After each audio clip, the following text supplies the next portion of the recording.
गरीब आदमी को कर्ज की जरूरत पड़ गई, 1000 दिनार चाहिए।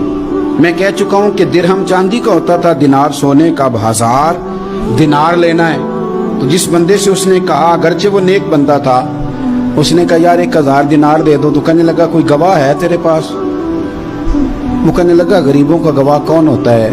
हाँ एक गवाह है। कहा कौन? का मेरा रब, वो तेरे और मेरे बीच गवाह है। उसने कहा कोई कफील, अगर तू पैसे ना दे सके तो वो बाद में दे दे, या तुझे कुछ हो जाए तो वो दे दे। उसने कहा कफील भी मेरा अल्लाह ही है। मेरे पास अगर है तो रब करीम का नाम है, अगर एतमाद कर सकता है तो कर ले। बंदा नेक था, उसने कहा रब के नाम पे, रब की किफालत पे, अल्लाह को गवाह बना के मैं तैयार हूं तुझे 1000 देने।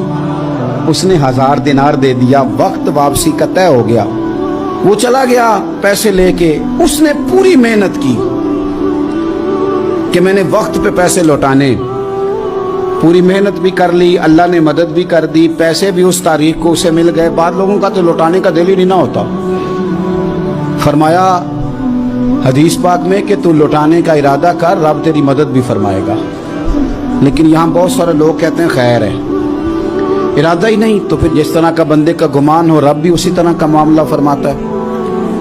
उसने पैसे जमा भी कर लिए और वापस देने को तैयार भी हो गया, लेकिन रास्ता बहरी जहाज का था, कश्ती का था, दरिया के रास्ते वापस आना था।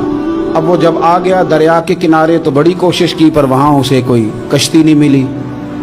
वक्त पे पैसे लौटाने हैं, सफर करना है, अब सवारी मुयस्सर नहीं है। सोच सोच के परेशान था कि मैंने तो अल्लाह के नाम पे लिए। अचानक दिल में एक तजवीज़ आई। उसने एक लकड़ी ली, लकड़ी को अंदर से खोला, 1000 दिनार उसमें भरा। बुखारी पढ़ रहा हूँ। और साथ एक खत भी लिखा कि यार मैं पैसे पहुंचाना चाहता था पर मुझे कोई चीज़ नहीं मिली दरिया के उस पार आने, अल्लाह के नाम पर तेरी तरफ रवाना कर रहा हूँ। और ये कह के वो लकड़ी दरिया में रख दी। वो लकड़ी डूब गई है, वापस आ गया। वो जिसने पैसे लेने थे वो ऐन मुकर्ररा वक्त पर दरिया किनारे आया। सुबह से सरे शाम तक उसने इंतजार किया। दिल ढलने लगा तो दिल में ख्याल आ गया कि यार नहीं, उसने देना ही नहीं, झूठा वादा कर गया, पहुंचा ही नहीं वक्त पे।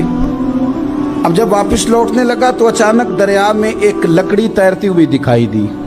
कहने लगा ले जाता हूँ, शाम को रोटियां पकाने के काम आएगी, ईंधन बना के जला लूंगा, हंडिया पक जाएगी। लकड़ी उठा के जलाने के लिए घर लाया। गुमान था कि वो नहीं आया वादा करके।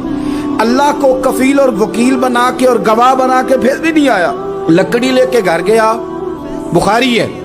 और जब उसको चीरा ना कि मैं इसकी आग जलाऊंगा, खोला तो अंदर से 1000 दिनार भी निकल आया, खत भी निकल आया। अब जरा समझना, उसके दिल में बात किसने डाली कि तू लकड़ी में पैसे डाल दे? अल्लाह ने। उस बंदे को मुकर्ररा वक्त पे किनारे भेजा किसने? लकड़ी सिर्फ उसी के हाथ आई तो ये बंदोबस्त किया किसने? अल्लाह ने। घर जाके चीरी तो पैसे बाहिफाजत उस तक पहुंचाए किसने? तो फिर हमें भी तवज्जो अल्लाह की जानिब भी करनी चाहिए। हमारे पे दिल की तवज्जो रब की तरफ ही होनी चाहिए ना। हमें इधर उधर जाने की, देखने की, बंदों पर गौर करने की जरूरत क्या है? वो पैसे पहुंच गए, ये वहां अपनी जगह पे परेशान था। इसने 1000 दिनार और जमा किया। फिर दोबारा एक दिन दरिया किनारे आया, कश्ती मिल गई, बैठ के अपने उस भाई के पास आया। कहने लगा देखना मुझ पर बदगुमान ना होना, पैसे उस तारीख को भी जमा कर लिए थे। दरिया पे आया था पर कश्ती नहीं मिली थी। फिर मैंने ना लकड़ी में डाल के, खत डाल के तेरी तरफ भेज भी दिए थे, लेकिन आज मैं फिर लेके आ गया हूं। वो कहने लगा खुश हो जा, जिस रब को तूने मेरा और अपना गवाह बनाया था उस रब ने मेरे तक पहुंचा भी दिए हैं। जब लोग अल्लाह को गवाह बनाते हैं, रब की जानिब अपनी तवज्जो करते हैं, अपनी चाहतों, ख्वाहिशात और अपनी सारी चिट्ठियां अपने रब करीम की रहमत की तरफ रवाना करते हैं, फिर अल्लाह अपने बंदों को मायूस नहीं करता।